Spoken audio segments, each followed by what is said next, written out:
الحمد لله الذي أنزل على عبده الكتاب ليكون للعالمين نذيرا. أشهد أن لا إله إلا الله وحده لا شريك له، له الملك وله الحمد وهو على كل شيء قدير. وأشهد أن محمدًا عبده ورسوله المبعوث رحمة للعالمين. اللهم صل وسلم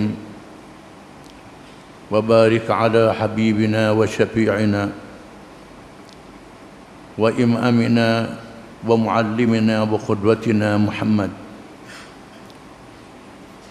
نبي الرحمة وشفيع الأمة وعلى آله وصحبه ومن تبعه ونصره ووالاه.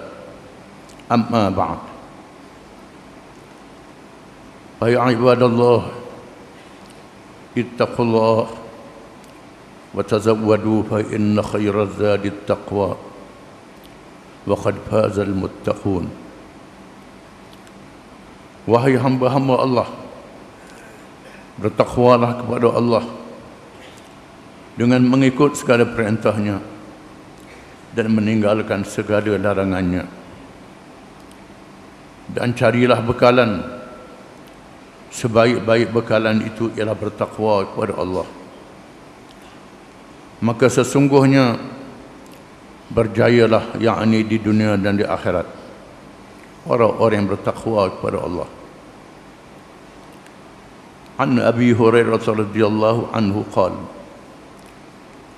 bainama an-nabiy sallallahu alaihi wasallam fi majlisin yuhaddithu al-qauma idh ja'ahu a'rabiyyun faqala mata as-sa'ah فمضى رسول الله صلى الله عليه وسلم حديثا فقال بعض القوم سمع ما قال وكره ما قال، وقال بعضهم لم يسمع ما قال.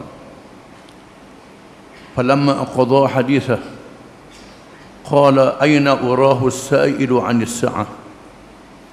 قال أنها ندى يا رسول الله.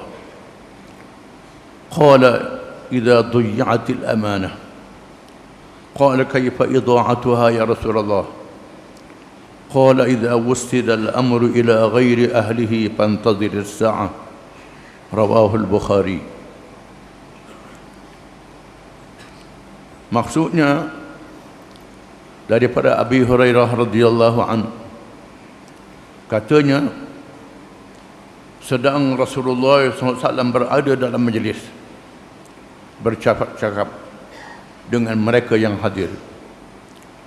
Tiba-tiba datang seorang Badui, seorang Arab yang datang di kawasan pendalaman yang jauh, terus bertanya, bilakah berlaku kiamat? Rasulullah meneruskan ucapannya, tidak mempedulikan kepada soalan itu. Ada kalangan orang berpendapat mungkin baginda tidak senang dengan cara bertanya. Ada yang berpendapat mungkin dia tidak mendengar apa yang bertanya.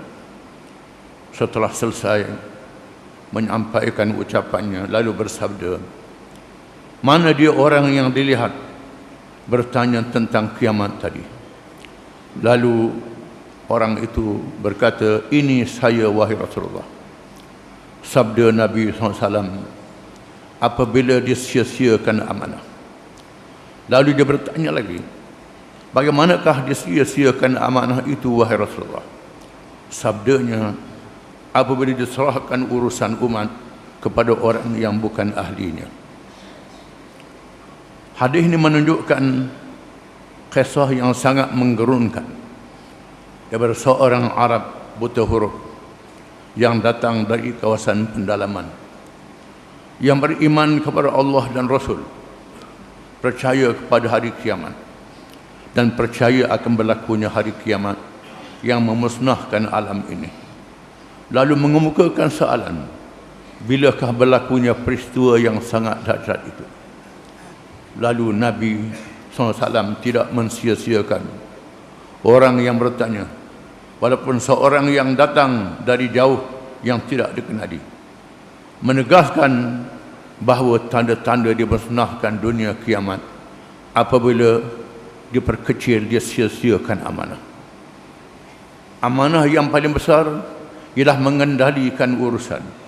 Apabila umat menyerahkan urusan mereka kepada orang yang bukan ahlinya, menandakan urusan mereka akan musnah dan hancur buruk, menjadi sebab kemusnahan kepada dunia ini. Amanah inilah yang dinyatakan oleh Allah di dalam Al-Quranul Karim. Inna aradna al-amanata ala as-samawati wal-ardi wal-jibal fa'abayna an yahmilnaha wa ashfaqna minha wa hamalaha al-insan innahu kana zaluman jahula. Sesungguhnya kami Allah telah memamerkan, membentangkan, menunjukkan satu perkara yang dinamakan amanah kepada makhluk langit, bumi, bukit, bukau dan gunung ganang, supaya mereka sedia untuk menerimanya. Tiba-tiba makhluk yang besar-besar itu enggan, takut untuk memikulnya. Namun manusia bersedia untuk memikulnya. Sesungguhnya manusia itu sangat zalim, lagi sangat jahil. Para ulama menafsirkan ayat ini dengan ceritanya apabila Allah Subhanahu wa taala menawarkan amanah yang mempunyai kelebihan yang sangat besar, fadilat yang sangat besar, mendapat sayang Allah yang sangat tinggi martabatnya. Lalu langit, bumi, bukit, bukau dan gunung ganang bertanya, apakah dia amanah itu? Amanah itu ialah syariat Allah, suruhan Allah, mengerjakan perintah, meninggalkan larangannya. Barang siapa yang menunaikan perintah Allah, syariat Allah, hukum Allah, peraturan Allah, mendapat kelebihan yang sangat besar. Tetapi ingat, barang siapa yang tidak menunaikan perkara ini dihumbam ke dalam neraka, menyebabkan langit, bumi, bukit, bukau dan gunung ganang bergoncang ketakutan dan tidak bersedia untuk memikul amanah itu. Maka Allah Subhanahu wa taala menjadikan manusia, bermula dengan Adam alaihi salam, dilahirkan daripadanya zuriat keturunannya, manusia yang diberi keistimewaan yang tidak ada pada makhluk-makhluk yang lain. Manusia mempunyai jasad, mempunyai nyawa, mempunyai akal, mempunyai roh yang boleh bergerak ke sana kemari, yang boleh menilai dengan akalnya, mendapat ilmu yang mulia, baik dan buruk, dengan petunjuk daripada Allah Subhanahu wa taala. Namun terdapat di kalangan manusia yang tidak syukur di atas kelebihan yang diberi kepada mereka oleh Allah Subhanahu wa taala.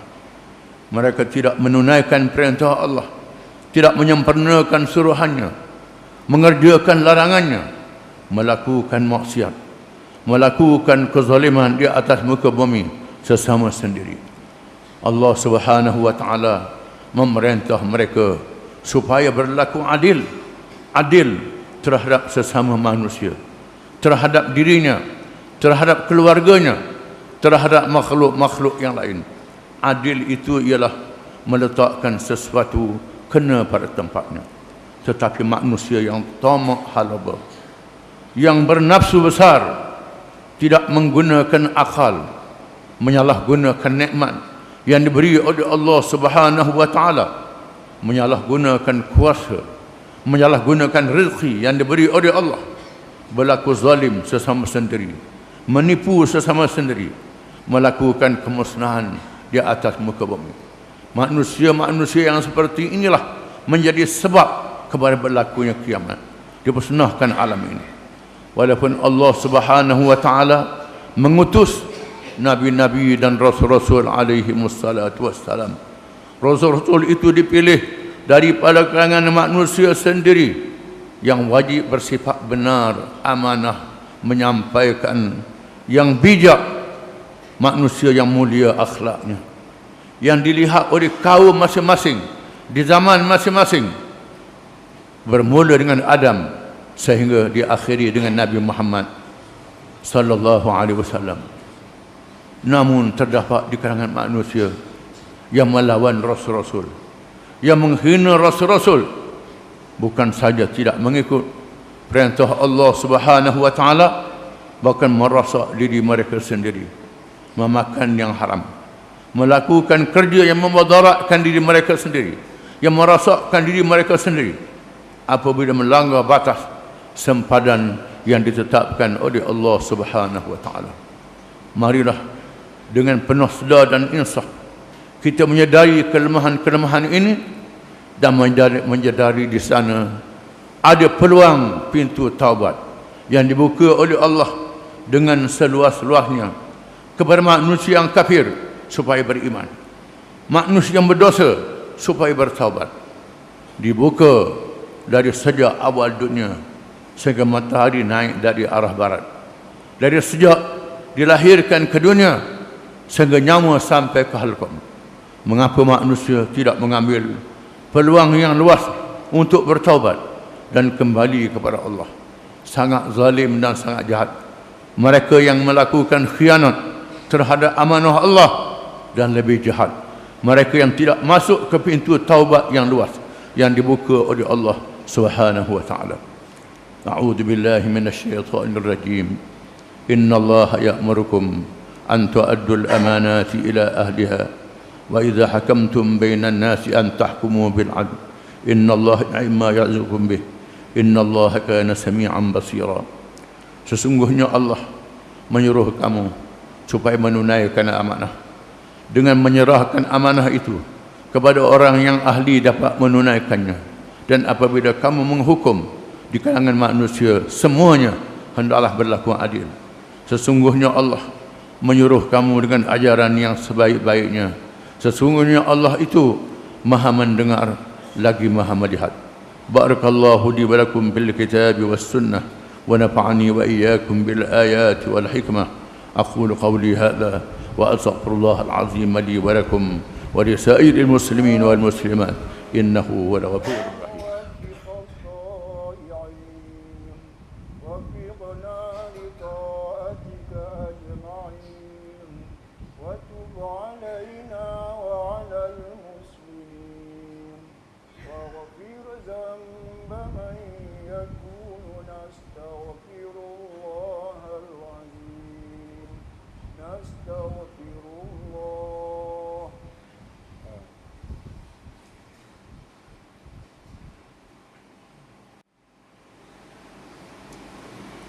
الحمد لله رب العالمين والعاقبة للمتقين ولا عدوان إلا على الظالمين. أشهد أن لا إله إلا الله وحده لا شريك له وأشهد أن محمدا عبده ورسوله. اللهم صل وسلم وبارك على سيدنا محمد أشرف الأنبياء والمرسلين وعلى آله وصحبه أجمعين والتابعين بإحسان إلى يوم الدين. أما بعد، يا أيها الذين آمنوا اتقوا الله حق تقاته ولا تموتن إلا وأنتم مسلمون. Wahai orang-orang beriman, bertakwalah kamu kepada Allah dengan sebenar-benar takwanya, dan janganlah kamu mati melainkan dalam keadaan kamu menjadi orang-orang Islam. Marilah kita menghisap diri masing-masing, menghisap kepercayaan kita, menghisap amalan kita, menghisap perangai akhlak kita sebelum kita dihisap di hadapan Allah pada hari yang dinyatakan oleh Allah, yauma la yanfa'u malun wa la banun illa man atallaha biqalbin salim. Hari yang tiada memberi manfaat oleh harta benda dan anak pinak malaikat mereka yang datang menghadap Allah dengan hati yang sejahtera. Seterusnya, marilah kita berpegang teguh dan mengikut petunjuk yang dibawa oleh Nabi kita Muhammad sallallahu alaihi wasallam, iaitulah Islam. Itulah yang menyelamatkan kita daripada dunia sehingga hari akhirat. Kita menjauhkan diri yang lain daripadanya, yang bertentangan dengannya, kerana semua yang berlawanan dengan Islam itu menyebabkan celaka di dunia dan neraka di hari akhirat. Seterusnya jangan lupa sekali-kali untuk sentiasa berselawat kepada Rasul yang membawa petunjuk dan rahmat, kerana perintah Allah di dalam Al-Quran, Inna Allah wa malaikatahu yusalluna ala nabi ya ayyuhalladzina amanu sallu alaihi wa sallimu taslima. Sesungguhnya Allah dan malaikatnya sentiasa berselawat ke atas Nabi. Wahai orang-orang yang beriman, berselawatlah kamu dan ucap salamlah kamu ke atasnya dengan sesungguh-sungguhnya. Dan sabda Rasulullah sallallahu alaihi wasallam, man shalla alayya marrah sallallahu alaihi biha asyara. Sesiapa yang berselawat ke atasku satu selawat, nescaya Allah berselawat ke atasnya 10 selawat.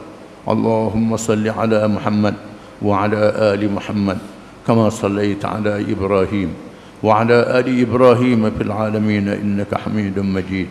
Wa barik ala Muhammad wa ala ali Muhammad kama barakta ala Ibrahim wa ala ali Ibrahim fil alamin innaka Hamidum Majid. Allahumma ighfir lil mu'minin wal mu'minat wal muslimin wal muslimat al ahya'i minhum wal amwat. ربنا اغفر لنا ولإخواننا الذين سبقونا بالإيمان ولا تجعل في قلوبنا غلا للذين آمنوا ربنا إنك رؤوف رحيم. اللهم أعز الإسلام والمسلمين والدعاة والمجاهدين والمظلومين والمستضعفين. اللهم انصر إخواننا المظلومين في كل مكان. على الله توكلنا.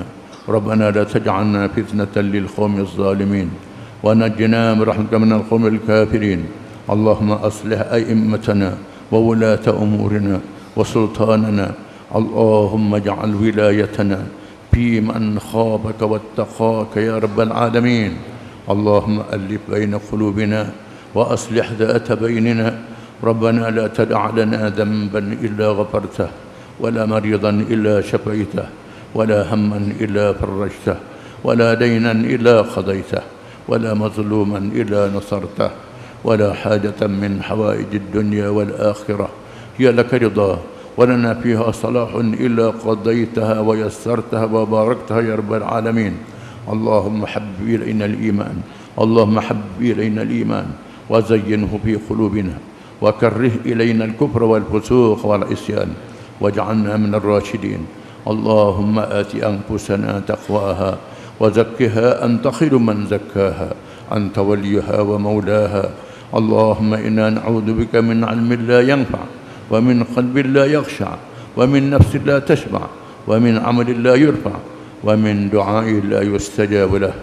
اللهم إنا نعوذ بك من منكرات الأخلاق والأعمال والأهواء ونعوذ بك من فتنة المحيا والممات ومن فتنة المسيح الدجال ومن الفتن ما ظهر منها وما بطن. ربنا لا تزغ قلوبنا بعد إذ هديتنا وهب لنا من لدنك رحمة إنك أنت الوهاب. ربنا هب لنا من لدنك رحمة وهيئ لنا من أمرنا رشدا. ربنا هب لنا من أزواجنا وذرياتنا قرة أعين واجعلنا للمتقين إماما. ربنا أحينا مسلمين وتوفنا مسلمين وألحقنا بالصالحين. ربنا ظلمنا أنفسنا وإن لم تغفر لنا وترحمنا لنكونن من الخاسرين. ربنا آتنا في الدنيا حسنة وفي الآخرة حسنة وقنا عذاب النار. وصلى الله وسلم وبارك على محمد وعلى آله وصحبه أجمعين. وآخر دعوانا أن الحمد لله رب العالمين.